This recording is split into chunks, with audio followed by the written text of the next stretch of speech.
Time for our hashtag Africa Focus feature. This is a part of a show where we look at some of the biggest stories on the African continent. And we're going to be looking at tensions in West Africa, which are seemingly escalating. This is after Niger and Mali accused neighboring countries of sponsoring terrorism at a high level security forum, which happened in Senegal. The claims highlight the deepening divisions in the Sahel region, where military led governments in Niger, Mali, and Burkina Faso, the triplets of the Sahel, have broken away from ECOWAS and formed their own bloc, even as jihadist violence continues to surge in that part of the continent. But then, how credible are those allegations, and what do they mean for regional stability and relations between those countries? And we'll be unpacking all of that. We'll be joined by associate researcher at the Africa Center for the Study of the United States at Wits University, Dr. Gideon Chitanga. Doc, thank you so much for joining us. Always a pleasure. Good morning. Good morning. How are you? Fine, thank you so much. And I think we'll jump right into it. Just how significant are these accusations by Niger and Mali in the broader context of security in the Sahel region? It's a very, very volatile part of Africa. And these allegations seem to be very, very worrying from my point of view. So these are significant allegations to the extent that the problem of terrorism is pervasive in the region. And I think that what we are getting without a substantial evidence provided, at least to the accused states, is equally concerning because it will raise divisions at a time when the states around the Sahel region should be uniting in fighting terrorism. Effectively,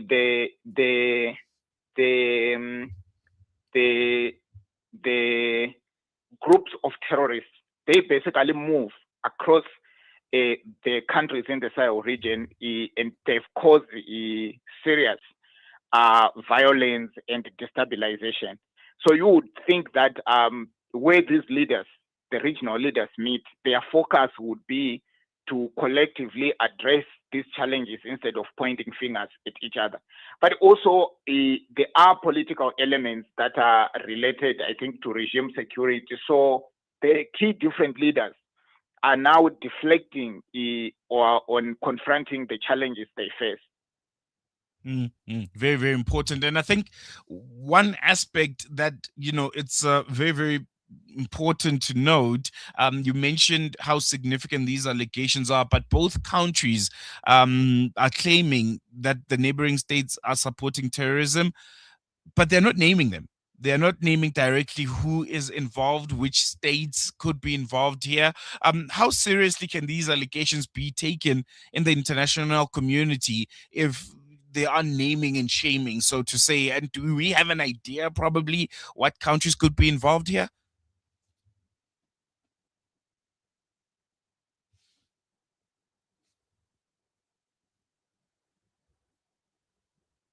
Gideon, can you hear me?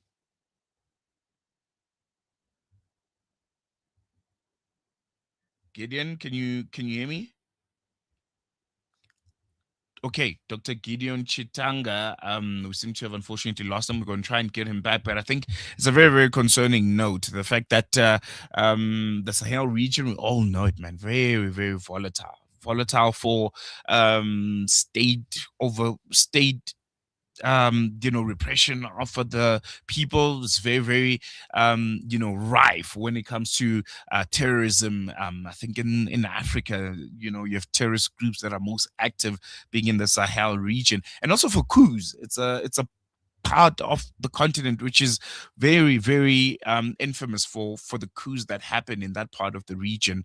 And it's very concerning that we're now getting those reports that there are countries which it is alleged could ultimately be the ones that are directly involved when it comes to sponsoring state-sponsored terrorism in that part of the continent. So we're trying to get Dr. Gideon Chitanga back on, and I think he's back on the line. Doc, can you hear me now?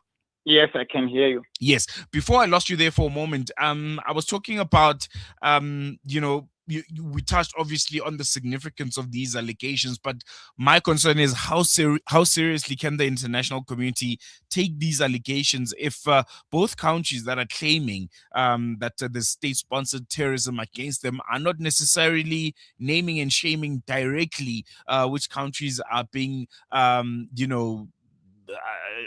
being, suspected of state terrorism sponsoring against them, and do we know, maybe do we have an idea which countries possibly could be the ones that are being fingered here? So we to the best of my understanding, the accusation have not come with substantial evidence, and we do not have any report that could have been diplomatically shared with other parties to say we have this problem of country A and country B sponsoring terrorism. Mm-hmm. You see, this would be a huge problem if any country in the Sahel would go that far, because then it will attract the attention of the major powers who are at the center of trying to contain terrorism. Recently, the US has been reaching out to countries in the Sahel with the intention of trying to make efforts to reconnect, and partly the main, although the main interest are natural resources there, the other interest is really to ensure that it gets involved in containing this problem of terrorism. Now, to the extent that I can just reason around this issue, I think what we are dealing with is more regime security and political deflection, a message that is directed to the citizens of these countries who are concerned about the pervasive nature of terrorism, even at this point. And the concerned states are basically just trying to deflect at the moment until and unless they are able to provide evidence. The other thing is the allegations are so serious to the extent that they divide the Sahel region, a region that is already mostly very divided because of the different types of political regimes that you find there.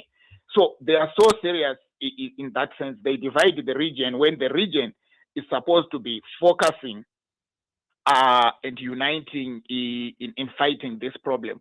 And lastly, the recent nature, especially the fracturing of other states, which are mostly inside looking, less focused to the West, in the middle of other countries that are working closely with the West, raises a geopolitical problem that is deeper. And as long as you have so many actors and domestic states and international actors which are divided, then you really have a recipe for disaster in the region. And I think, you briefly touched on my next question, and that was to what extent do these accusations reflect the growing fractures between the Sahel states and ECOWAS, the Sahel states being Burkina Faso, Niger, and Mali. We saw, I think it was earlier last year, where they broke away from ECOWAS, that bloc, and they created their own bloc. Are we going to see further friction and fractures between those states, Burkina Faso, Mali, and Niger, and the rest of the ECOWAS region, and those three countries essentially continuing on this mission to go on things by themselves? Yeah, certainly at the moment we can safely say what we are witnessing is a theater of these internal regional political fractures playing out within ECOWAS, to the extent that the three countries that left ECOWAS, they want to first project the idea that they can contain whatever challenges they are facing, but at the same time, now we are witnessing a shift where they are starting to deflect because they do not necessarily exclusively have the capacity and the resources by and in themselves to fight terrorism. I think this is a regional and an international problem that would require some kind of a cohesive strategy that brings together ECOWAS, even at this point, brings in ECOWAS and can draw resources from other bigger international countries that have the best technologies and probably the best security infrastructures to try and contain this a problem. The three countries that we are talking about, I do not think that by themselves, without regional and international support, they can really resolve the problem of terrorism. Secondly, it would be important for these three countries and ECOWAS as well to continue to find some kind of platform or way to keep engaging with the African Union, maybe as a way of finding room to at least mobilize international support specifically on this one issue, because it doesn't only threaten Niger and its allies. It is a threat to the whole region. You see serious acts of terrorism in Nigeria now and then, as well as in other countries. So this is a threat that does not really respect whichever type of regime, whether democratic, military, dictatorship, or authoritarian. It's a threat to the whole West African region. Very, very important. There's been a lot of attention on the Sahel region, in particular the country of Burkina Faso, led by Ibrahim Traore, and to me it almost felt like propaganda. How he was positioned, how he was touted to be this new fresh wave of African leadership. He's young, he's a no nonsense kind of leader. But I think a lot was left out from his story. The fact that he came in through a coup, which are very, very common, in the Sahel region. And just looking at that part of the world right now and the developments that we're seeing, have we not maybe, given too much credit to some of these breakaway states, Burkina Faso, Niger, and Mali, and looking at the state of how they're being ran right now, outside of the propaganda and the social media noise, the reality on the ground is starkly different. You have a very important point there as regards. So I would strongly argue that any new leadership that should resonate with the interests of Africans should be judged on the basis of how they respect the rules and the norms of the game. So basically, this idea of the military seizing power, the African continent, the history of the continent, has had very terrible experiences with military dictatorships. There's no single military dictator that has, I think, really delivered public goods to the extent that you can go to that country and witness some serious modernization. Maybe except Muammar Gaddafi, because during his time, Libya was stable and the conditions were excellent. Economic, social conditions, they did not enjoy political rights. But I would insist that the best way to measure a leader and how they address the interests of their people is basically about how you respect the institutions, the rules in the country, and so on. Speaking of sorry to jump in. Speaking of the respect of institutions, this is the man that essentially liquidated or cancelled the electoral commission, so there won't be any elections anytime soon in Burkina Faso.